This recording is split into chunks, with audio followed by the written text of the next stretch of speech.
नमस्कार। आज हम राजपूतों की उत्पत्ति संबंधी सिद्धांत के बारे में पढ़ने वाले हैं। राजपूतों की उत्पत्ति भारतीय इतिहास का एक महत्वपूर्ण विषय है। विभिन्न इतिहासकारों एवं विद्वानों ने राजपूतों की उत्पत्ति के बारे में अलग अलग सिद्धांत दिए हैं। प्रमुख सिद्धांत अग्निवंशी, सूर्यवंशी, भारतीय मूल, विदेशी मूल, हूण, वैदिकार्य, यूची तथा विदेशी ब्राह्मण सिद्धांत हैं।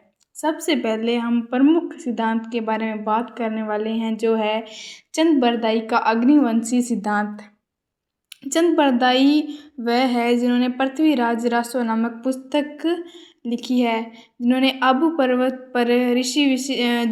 आबू पर्वत पर ऋषि वशिष्ठ ने यज्ञ किया था तो अग्निकुंड से 4 राजवंश उत्पन्न हुए थे, जिनमें पहला परमार, दूसरा प्रतिहार, तीसरा चौहान और चौथा चालुक्य यानी कि सोलंकी था।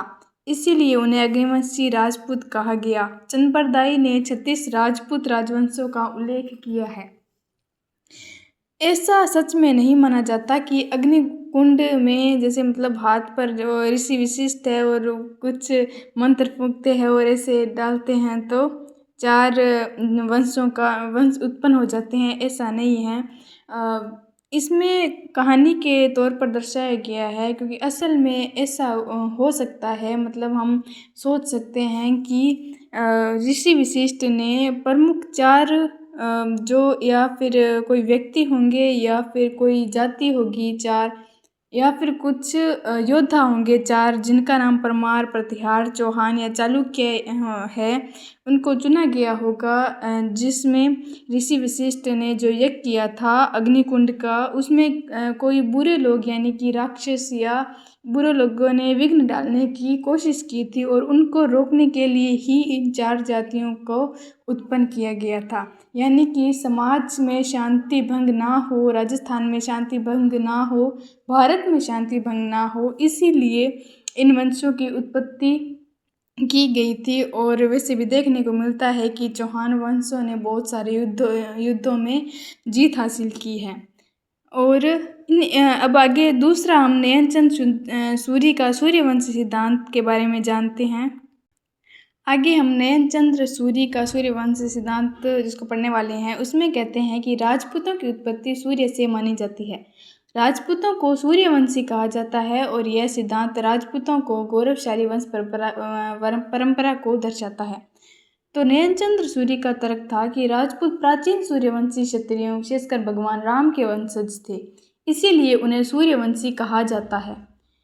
तीसरा प्रमुख सिद्धांत के बारे में बात करें तो सीवी वैद्य का भारतीय मूल सिद्धांत, इसके बारे में बात करें तो सीवी वैद्य कहते हैं कि राजपूतों की उत्पत्ति विशुद्ध भारतीयों से हुई है। उन्होंने राजपूतों को विदेशी नहीं माना। यह सिद्धांत भारतीय मूल का समर्थन करता है। इसके पीछे का तर्क है कि राजपूतों की परंपराएं, रीति रिवाज, धर्म और संस्कृति पूरी तरह भारतीय थी। राजपूत प्राचीन भारतीय क्षत्रियों के वंशज थे। यदि राजपूत विदेशी होते तो वह अपनी अलग अलग संस्कृति और पहचान बनाए रखते। आगे हम कर्नल जेम्स टोड का विदेशी मूल सिद्धांत के बारे में बात करें तो राजपूतों की उत्पत्ति विदेशी जातियों के मिश्रण से हुई है, ऐसा कर्नल जेम्स टोड का विदेशी मूल सिद्धांत कहता है। इसमें शक, हूण, कुषाण और सीथियन जैसी जातियां शामिल है, इसीलिए इसे विदेशी मूल सिद्धांत कहा गया है। इसके पीछे का तर्क जेम्स टोड देते हैं कि जेम्स टोड ने अपनी प्रसिद्ध कृति annals and antiquities of Rajasthan में राजपूतों को विदेशी मूल का माना है। राजपूतों की कुछ परंपराएं शक, कुषाण और हूण जैसी विदेशी जातियों से शामिल यानी कि मिलती जुलती थी। सूर्य पूजा, शास्त्र पूजा और घुड़सवारी जैसी प्रथाओं में विदेशी प्रभाव दिखाई देता है। विदेशी आक्रमणकारी जातियां भारत में आकर बस गई और बाद में हिंदू तथा भारतीय संस्कृति को अपनाकर राजपूत कहलाने लगी। राजपूतों का उदय प्राचीन क्षत्रियों के पतन के बाद हुआ, इसीलिए टोड ने उन्हें विदेशी जातियों के वंशज माना है।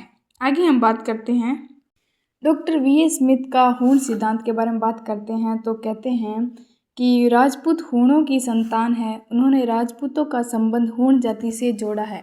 आगे हम गौरी शंकर हीराचंद ओझा के बारे में बात करें, जो कि वैदिक कार्य सिद्धांत देते हैं। इनके अनुसार राजपूत वैदिक कार्यों की संतान है, लेकिन गुहिलोतों की ब्राह्मण उत्पत्ति के सिद्धांत के विरुद्ध है।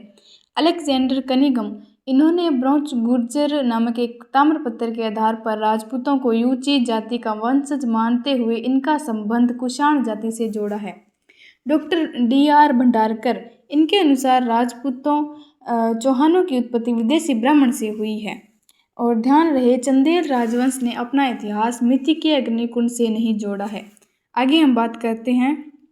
अभी हम सरल कहानी, जो कि हम हमेशा हर वीडियो में पढ़ते हैं, राजपूतों की उत्पत्ति की कहानी आसान भाषा में पढ़ें तो बहुत समय पहले इतिहासकारों के सामने यह प्रश्न था कि राजपूतों की उत्पत्ति कैसे हुई। चंद बरदाई ने बताया कि आबू पर्वत पर वशिष्ठ ऋषि के अग्निकुंड से 4 वीर राजवंश निकले, इसीलिए उन्हें अग्निवंशी कहा गया। नयनचंद्र सूरी ने राजपूतों को सूर्य की संतान माना, जबकि CV वैद्य ने उन्हें भारतीय मूल का बताया। दूसरी ओर James Tod, V.A. Smith, Cunningham तथा भंडारकर जैसे विद्वानों ने राजपूतों का संबंध विदेशी जातियों, हूणों, यूची तथा विदेशी ब्राह्मणों से जोड़ा है। वहीं गौरीशंकर ओझा ने राजपूतों को वैदिक कार्यों की संतान माना है। इसी कारण राजपूतों की उत्पत्ति के अनेक सिद्धांत इतिहास में प्रसिद्ध है और ये विषय राजस्थान की परीक्षाओं में अत्यंत महत्वपूर्ण माना जाता है। अब हम परीक्षा हेतु महत्वपूर्ण तथ्यों के बारे में बात करें तो चंद बरदाई ने कौन सी पुस्तक लिखी थी, तो वह है पृथ्वीराज रासो। अग्निवंशी वंश से किन किन जातियों का उत्पन्न हुआ था? परमार, प्रतिहार, चौहान और चालुक्य। अग्निवंशी सिद्धांत किसने दिया था? चंद बरदाई ने। सूर्यवंशी सिद्धांत किसने दिया था? नयनचंद्र सूरी ने। भारतीय मूल सिद्धांत किसने दिया था? CV वैद्य। विदेशी मूल का सिद्धांत किसने दिया था? जेम्स टोड ने। हूण सिद्धांत किसने दिया था? V.A. स्मिथ ने। वैदिक आर्य सिद्धांत किसने दिया था? गौरीशंकर ओझा। यूची सिद्धांत किसने दिया था? तो अलेक्जेंडर कनिंघम। विदेशी ब्राह्मण सिद्धांत किसने दिया था? D.R. भंडारकर। चंदेल राजवंश ने अपना इतिहास अग्निकुंड सिद्धांत से नहीं जोड़ा। एक बार मैं फिर बता देती हूँ। Thank you.